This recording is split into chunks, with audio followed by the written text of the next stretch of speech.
heroin and opioid risk factors and intervention.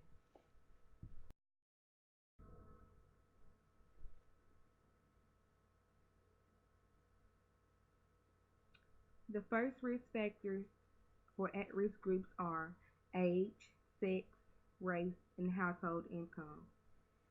Ages between 18 to 25 are at risk for the use of heroin. Men have a higher rate of heroin and opioid use than women. In recent years, the rate of women using heroin and opioids has had an abnormal increase, which making women more at risk for the use of heroin and opioid addiction than ever before. The race for at risk is non-white Hispanic for the use of heroin. Household income. Basically, the higher the income families, the more likely they are to use heroin.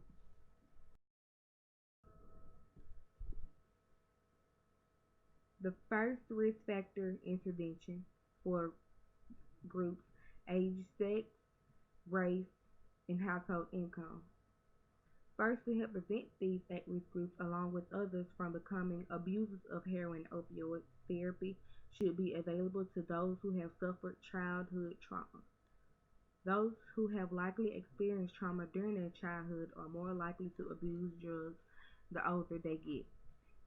Additionally, it is important that studies be done on these at-risk groups to understand why their rates of heroin and opioid use are higher than other groups.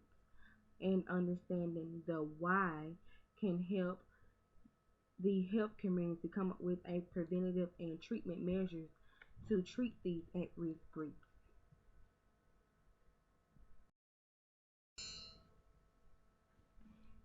Here is a diagram of the heroin use in the United States in the year of 2014.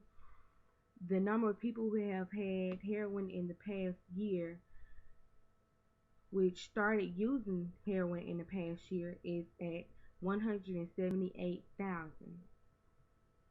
And people who are dependent on heroin is at 369,000. And people who have used heroin in the past year is at 620,000.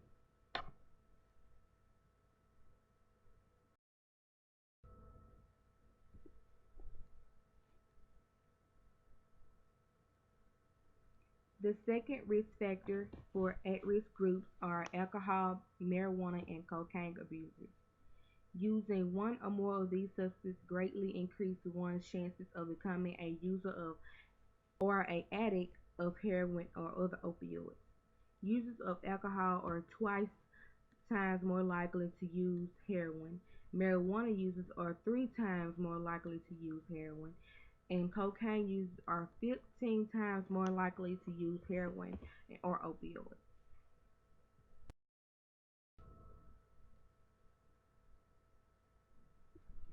The second risk factor intervention for alcohol, marijuana, and cocaine abusers. Those who are already abusing these substances need to get treatment to prevent users from starting the heroin and opioid use.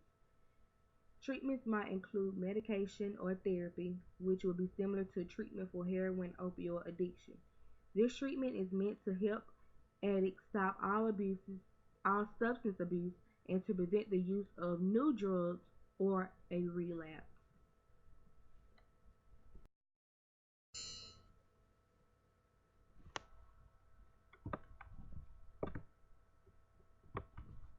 Here is a photo of someone rolling up a joint using marijuana. This green substance inside is marijuana.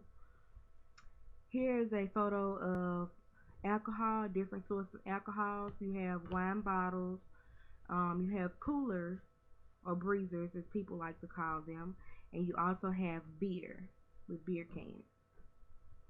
Here is two forms of cocaine. One form is crack, which is the hard substance, and the soft substance is called powder. Both are still cocaine. One is just hard and one is soft or broken down.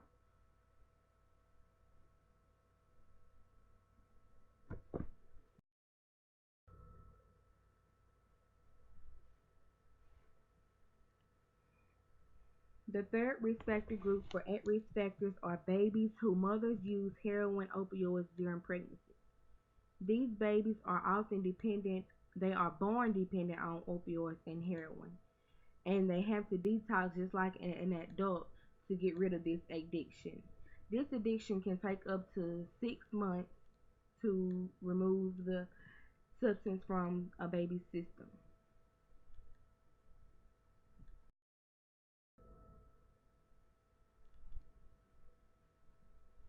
The third risk factor intervention for babies whose mothers use heroin opioids during pregnancy. This situation calls for hospitalization of babies. Here, their conditions can be monitored as they go through the gradual detox.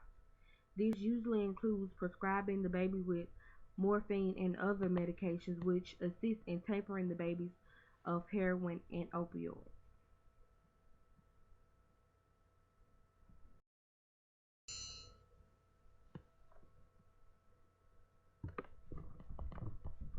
Here is a photo of a mother she's pregnant and she is using a needle to inject heroin into her veins.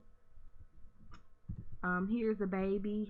He has blotches on his face, ears, feet, and hands, and this is caused from the mother using heroin during pregnancy.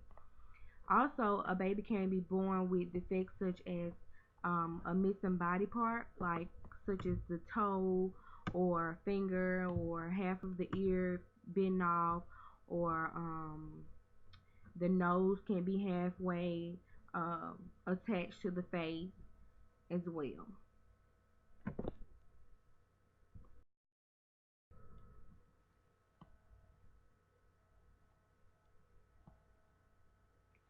The fourth risk factor for at-risk groups is increased use of heroin. Recently, prescription opioids have become more difficult to abuse, to access, and have increased in price. This has caused opioid users to switch to heroin, which is an opioid that is easy to abuse, easy to access, and is incredibly cheap. This transition has dramatically increased the number of people addicted to opioids, in this case heroin, and the number of deaths due to heroin use.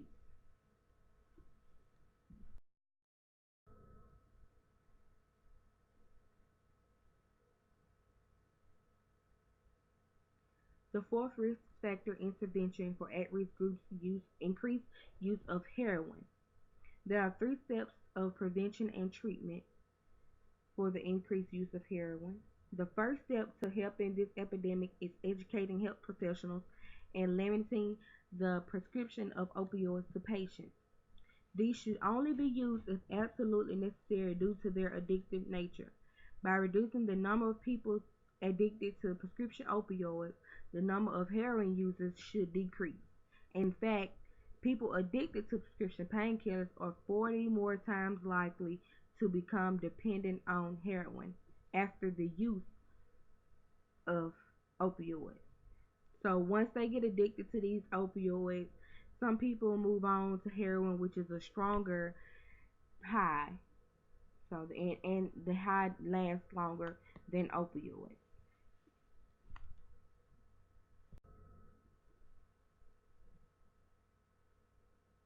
The fourth risk factor intervention continues.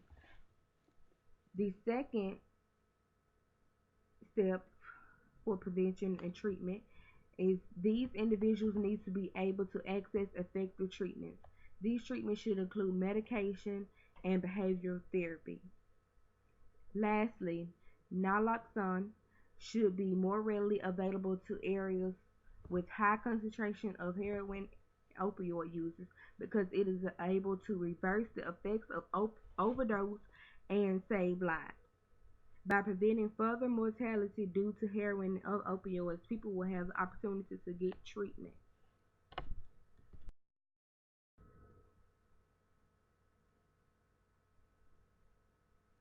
Here are the recipes that we use during this presentation.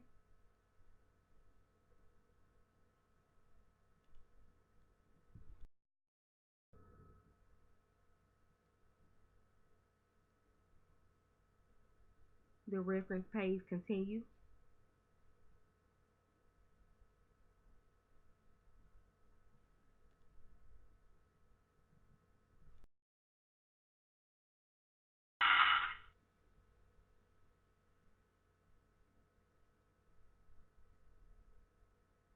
The end.